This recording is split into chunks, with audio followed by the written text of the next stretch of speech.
तारीख थी 10 जून 2011। उत्तर प्रदेश के गोरखपुर की रहने वाली एक लड़की किसी जरूरी काम से घर से बाहर निकलती है, लेकिन देर शाम तक वो घर वापस नहीं आ पाती। घर वाले परेशान होकर पुलिस में शिकायत दर्ज कराते हैं।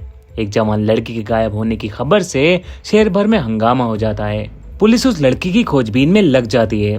पुलिस को जब वो लड़की मिलती है तो मुर्दा हालत में मिलती है। उस लड़के का शव परिवार वालों को सौंप दिया जाता है और उसका अंतिम संस्कार भी कर दिया जाता है। अब सबसे बड़ा सवाल था कि इस लड़की की हत्या किसने की है। पुलिस इसी सवाल का जवाब तलाशने के लिए दिन रात एक कर देती है। पुलिस की मेहनत रंग लाती है और पुलिस को जवाब भी मिल जाता है, मगर जो जवाब था वो दिल दहला देने वाला था। असल में दुनिया की नजर में जिसकी हत्या हुई थी वही मर्डरर थी। आखिर ऐसा कैसे हो सकता है कि जिसका कत्ल हुआ वही कातिल भी हो। हम आपको जिस सच्ची घटना की पूरी कहानी बताने जा रहे हैं उसमें सच में ऐसा ही हुआ था। शायद आपको अभी बातें समझ नहीं आ रही होंगी, मगर जब आप वीडियो को आखिर तक देखेंगे तो हिला देने वाली कहानी की पूरी सच्चाई पता चलेगी। तो क्या है इस रहस्य से भरी कहानी की पूरी सच्चाई, जानते हैं सब कुछ इस वीडियो में। मगर उससे पहले अगर आप हमारे चैनल पर पहली बार आए हैं तो इसको जरूर सब्सक्राइब करें। इस कहानी की मुख्य किरदार है शिखा दुबे। शिखा दुबे गोरखपुर में अपने परिवार के साथ रहा करती थी। 2011 में शिखा दुबे की उम्र 23 साल की थी और वो गोरखपुर यूनिवर्सिटी से पोस्ट ग्रेजुएट करके निकली थी। शिखा देखने में बेहद ही मासूम व शरीफ थी। शिखा 10 जून 2011 को किसी जरूरी काम से घर से बाहर निकलती है। शिखा घर वालों को बोलकर जाती है कि थोड़ी देर में वापस आ जाएगी। शिखा को घर से निकले हुए काफी वक्त हो जाता है, पर वो घर वापस नहीं लौटती। जैसे शाम ढलती है परिवार वालों की चिंताएं भी बढ़ने लगती हैं। अब परिवार वाले अपने स्तर से शिखा दुबे की खोजबीन शुरू कर देते हैं। दोस्तों व रिश्तेदारों को फोन किया जाता है, पर शिखा की कोई जानकारी कहीं से भी नहीं मिलती। जब शिखा का कहीं पता नहीं चलता तो शिखा के पिता राम प्रकाश दुबे स्थानीय पुलिस स्टेशन में रिपोर्ट दर्ज कराते हैं। मामला दर्ज करने के बाद पुलिस उनसे पूछती है कि क्या आपको किसी पर शक है। जवाब में वो दीपू यादव का नाम लेते हैं। दीपू यादव ही इस कहानी का सबसे अहम किरदार है। शक जताने के बाद पुलिस तुरंत हरकत में आती है और दीपू यादव के घर पहुंचती है। यहाँ आकर पता चलता है कि दीपू यादव भी लापता है, तो पुलिस का शक यकीन में बदल जाता है और वो दीपू को ढूंढने में लग जाते हैं। इधर पुलिस शिखा की तलाश में लगी रहती है। इसी खोजबीन के दौरान पुलिस को पास के जंगल में एक लाश मिलती है। ये लाश एक लड़की की थी। लाश का चेहरा बुरी तरह बिगाड़ दिया गया था। चेहरे से पहचान करना मुश्किल था। पुलिस इसकी खबर शिखा के परिवार वालों को देती है और लाश की पहचान करने के लिए बुलाती है। क्योंकि चेहरा बुरी तरह बिगाड़ दिया गया था तो चेहरे से पहचान करना तो असंभव था, लेकिन लड़की के पास पड़ा सामान व पहने गए कपड़े और कदकाठी से लग रहा था कि यही शिखा दुबे है। परिवार वाले भी उस शव की पहचान शिखा दुबे के रूप में करते हैं। पहचान होने के बाद शव को पोस्टमार्टम के लिए भेज दिया जाता है। पोस्टमार्टम में खुलासा होता है कि गला दबाकर हत्या करने के बाद लड़की के चेहरे को धारदार हथियार से काटा गया है और किसी भारी चीज से चेहरे को बिगाड़ दिया गया है और शरीर को कई जगह से सिगरेट से जलाया भी गया है। मतलब लड़की के साथ हैवानियत की सारी हदें पार कर दी गई थी। ये खबर सुनते ही लोगों का गुस्सा भड़क उठता है और लोग जल्द से जल्द आरोपी की गिरफ्तारी की मांग करने लगते हैं। इधर पोस्टमार्टम के बाद लड़की के शव को परिवार वालों को सौंप दिया जाता है और अंतिम संस्कार भी कर दिया जाता है। इस घटना ने लोगों में काफी गुस्सा भर दिया था, इसलिए पुलिस भी काफी तेजी दिखाते हुए हत्यारों की तलाश में लग जाती है। इस केस में दीपू यादव का नाम जुड़ा था तो उससे जुड़े दर्जनों लोगों को उठाया जाता है,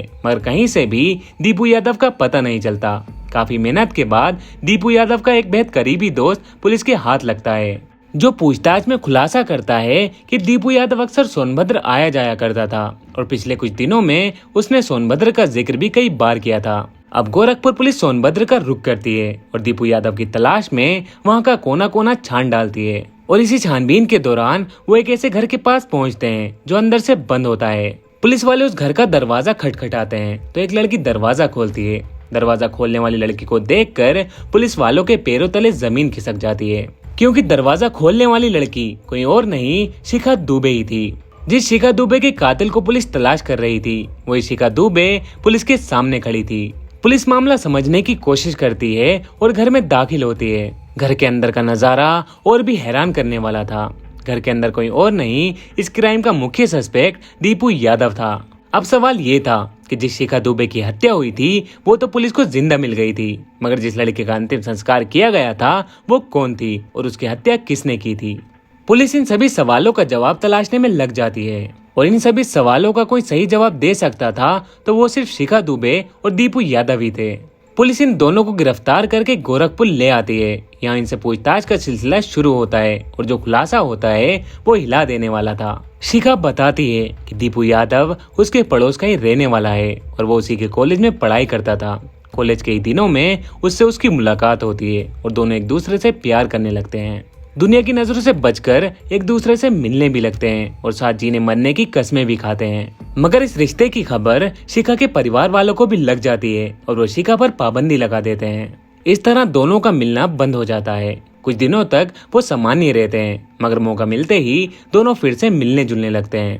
18 अप्रैल 2011 को दोनों गोरखपुर के एक मंदिर में जाकर शादी कर लेते हैं। इस शादी की खबर वो किसी को भी नहीं लगने देते और दोनों अपने अपने घर पर रहने लगते हैं। दोनों को अच्छे से पता था कि अगर परिवार वालों को बता भी दिया कि हमने शादी कर ली है तो वो तब भी नहीं मानेंगे। इसलिए अब दोनों साथ रहने के प्लान पर काम करने लगते हैं। दीपू अपनी इस परेशानी का जिक्र अपने एक दोस्त सुप्रीव से करता है। सुप्रीव ट्रक ड्राइवर था। वो बताता है कि मैं एक ऐसी लड़की को जानता हूँ जो दिखने में हूबहू शिखा जैसी है। अगर हम उसकी हत्या कर दें और शिखा के कपड़े पहना दें और उसका चेहरा बिगाड़ दें तो लोग शिखा दुबे ही समझेंगे।